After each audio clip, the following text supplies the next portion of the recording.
សួស្តីទាំងអស់គ្នាថ្ងៃយើងតទៀតគឺនិយាយអំពី carbohydrate metabolism នេះ carbohydrate metabolism ដដែលគឺយើងនិយាយក្នុង part នេះគេ acetyl CoA និង citric acid cycle អញ្ចឹងនៅក្នុងនឹង acetyl CoA metabolism គឺជាដំណើរការមួយសំខាន់ណាស់សម្រាប់ភាវៈរស់ពីព្រោះជាដំណើរការមួយដែលត្រូវការក្នុងការផលិត molecule ថាមពលគឺ ATP អញ្ចឹង molecule ATP គឺជា molecule ថាមពលដែលកោសិកាយើងប្រើប្រាស់សម្រាប់រស់រានមានជីវិតអញ្ចឹងសួរថាប្រភពដែលអាចផលិតទៅជា ATP មានមកពីណាដែលក្នុងភាសាសាមញ្ញយើងថាតើប្រភពថាមពលសម្រាប់មនុស្សយើងមានប្រភពពីណាខ្លះគឺមាន3ទី1គឺ fat ទី2គឺ polysaccharide បានមកពី carbohydrate ទី3គឺ protein អញ្ចឹង fat នេះគឺត្រូវបានបង្កឡើងពី fatty acid ហើយ polysaccharide ត្រូវបានបង្កឡើងអំពីគេអំពី monosaccharide ហើយ protein គឺជាធាតុបង្កនៃ amino acid អញ្ចឹង fat គឺជាការបង្កឡើងពី fatty acid បូកជាមួយនឹង glycerol คล้ายទៅជា tag triglyceride ហើយ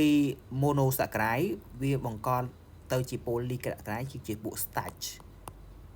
glycogen ឬក៏ cellulose អស់ហ្នឹងប៉ុន្តែអ្វីដែលជាប្រភពថាមពលចម្បងរបស់យើងគឺ starch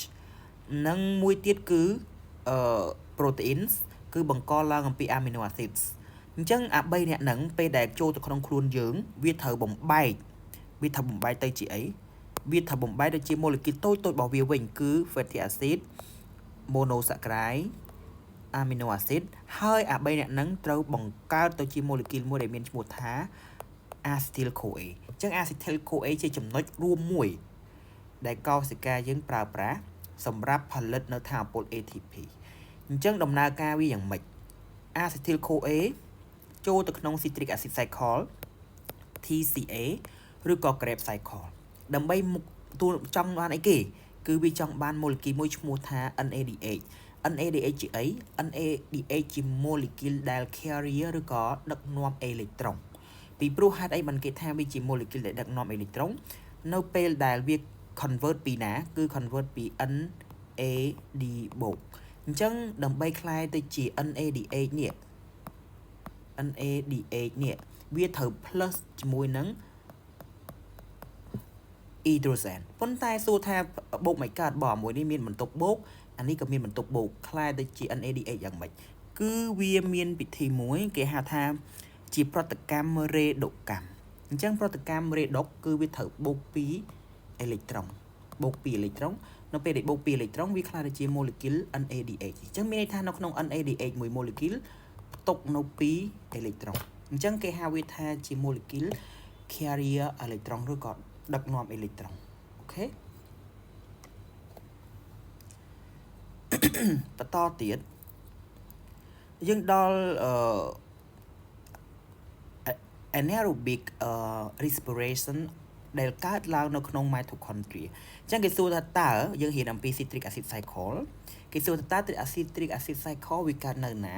គឺវាកើតឡើងនៅក្នុង mitochondria អញ្ចឹង mitochondria នៅកន្លែងណានៃកោសិកានេះគឺជារូបរាងកោសិកាមនុស្សយើងអញ្ចឹង mitochondria គឺវាជាផ្នែកមួយស្ថិតនៅក្នុង cytoplasm នៃកោសិកាវាជាកន្លែងផលិតនៅថាមពលគេអាចនិយាយថា mitochondria ជា energy factory អញ្ចឹងនេះជារូបរាងរបស់វាពេលដែលយើង zoom ចេញមកគឺវាមានរូបរាងបែបនេះអញ្ចឹង mitochondria បង្កើតឡើងអំពី membrane ពីរជាន់គឺ inner membrane និង outer membrane ដែល inner membrane outer membrane បង្កើតបានជា space នេះមួយគេហៅវាថាជា mitochondria matrix អញ្ចឹង citric acid cycle នឹងកើតនៅក្នុងហ្នឹងអញ្ចឹងនៅពេលដែលglycolysis ផលិតផលចុងក្រោយរបស់វាគឺអីគេគឺ pyruvate glycolysis បង្កើតបាន pyruvate នឹងចូលទៅក្នុង mitochondria ដែលខ្ញុំនិយាយមិញហ្នឹងធ្វើជា citric acid cycle អញ្ចឹង citric acid cycle បង្កើតបានអីគេគោលដៅរបស់វាគឺចង់បង្កើត NADH អញ្ចឹង NADH ជា molecule ដែលដឹកនាំនៅអេឡិចត្រូនដែលពំនាំនៅអេឡិចត្រូនមួយ NADH វាពំបាន2អេឡិចត្រូនអញ្ចឹងអាអេឡិចត្រូននឹងយកទៅណាគេយកទៅដំណើរការមួយឈ្មោះថា oxidative phosphorylation ដែលកើតឡើងនៅក្នុងនេះដែលកើតឡើងនៅក្នុង mem matrix របស់mitochondria អញ្ចឹងវាផ្លាស់ប្ដូរអេឡិចត្រូនដើម្បីឲ្យ protein មួយវិលបង្ convert ADP ទៅជា ATP យើងនឹងនិយាយនៅមេរៀនក្រោយឥឡូវយើងគ្រាន់តែដឹងថាឥឡូវនេះយើងចង់បំលែងអាហារដែលយើងញ៉ាំទាំងអស់នេះឲ្យคล้ายទៅជា acyl CoA acyl CoA ចូលទៅក្នុង citric acid cycle បង្កើតទៅជា NADH ហើយ NADH យកទៅធ្វើ oxidative phosphorylation បង្កើតជា ATP អូខេអញ្ចឹងមើលថា step របស់វានេះជា molecule acetyl CoA អញ្ចឹង acetyl CoA មានរូបមន្តគីមីដល់បែបនេះទាំងនេះគឺជារូបមន្តរបស់ CoA គឺ coenzyme A ណាឈ្មោះពេញវាអានេះគឺជា molecule acetyl អញ្ចឹងយើងឃើញថា acetyl គឺ molecule ដែលមាន2 carbon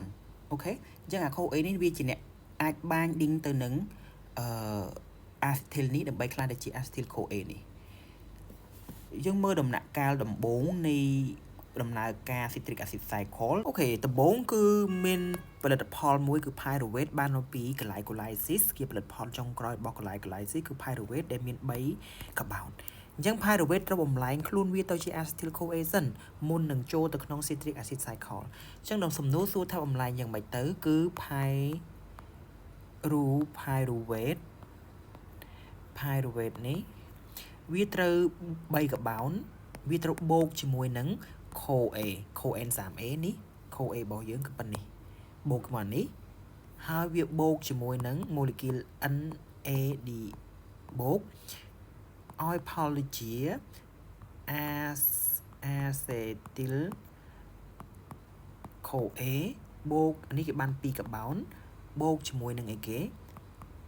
carbon dioxide បូកជាមួយនឹង NADH អញ្ចឹងនៅពេលដែលវាបាន acetyl CoA នេះមកហើយនេះកន្លែងនេះវាបាន acetyl CoA នឹងហើយវានឹងបូកខ្លួនវាជាមួយនឹង oxaloacetate បូកជាមួយ oxaloacetate បំលែងទៅជា citrate បំលែងទៅជា isocitrate